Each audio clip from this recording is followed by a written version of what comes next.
Ma'am काय सांगाल आपल्या मालवणी पोलीस ठाणे हद्दीत एक बिना परवाना शस्त्र पकडण्यात आलेलं आहे, पूर्ण माहिती त्याबद्दल? दिनांक 11/7/2025 आपले जे गुंडा पथक आहे डॉक्टर दीपक हिंडे आणि त्याचप्रमाणे सर्व्हेलन्स टीम त्यांना मालवणी पोलीस स्टेशनच्या हद्दीमध्ये एक संशयित इसम जायचं वय वर्ष 32 ते 38च्या दरम्यान आहे आणि तो कमरेला एक वेपन जे पिस्टल असतं ते खोचून फिरतो. या अनुषंगाने आपल्याला गोपनीय बातमी मिळाली होती.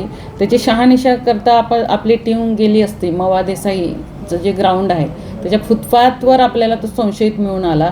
त्याला प्रॉपर आपण ट्रॅप करून त्याला आपण आपल्या ताब्यात घेतलं.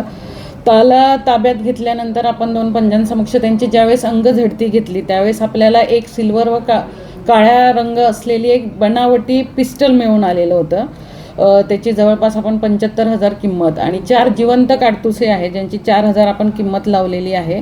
आणि अटक आरोपी जो आहे तो आरिफ इस्माईल शहा वय वर्ष 35 आहे, तो राहणारा रत्नागिरीचा आहे. या गुन्ह्याच्या अनुषंगाने तत्काळ आपण गुन्हा दाखल केलेला आहे 842/2025.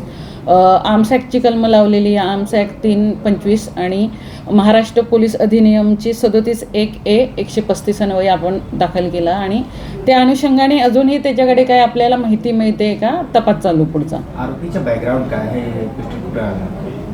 आरोपीचं जे बॅकग्राऊंड आहे तो राहणारा रत्नागिरीचा आहे आणि तो सध्या बोरिवलीला होता आणि तो मालवणी पोलीस स्टेशनच्या हद्दीमध्ये तो वेपन विकण्यासाठी आलेला होता. त्याच्यावर आणखी काही गुन्हे दाखल आहेत का या अनुषंगाने आपण आता पुढचा तपास करतो आहोत. यापूर्वी काही केस दर्ज आहे का आपल्याला? त्याचा आता पूर्व अभिलेख काढणं आपलं काम चालू आहे. असेल तर लगेच आपल्याला माहिती देतो.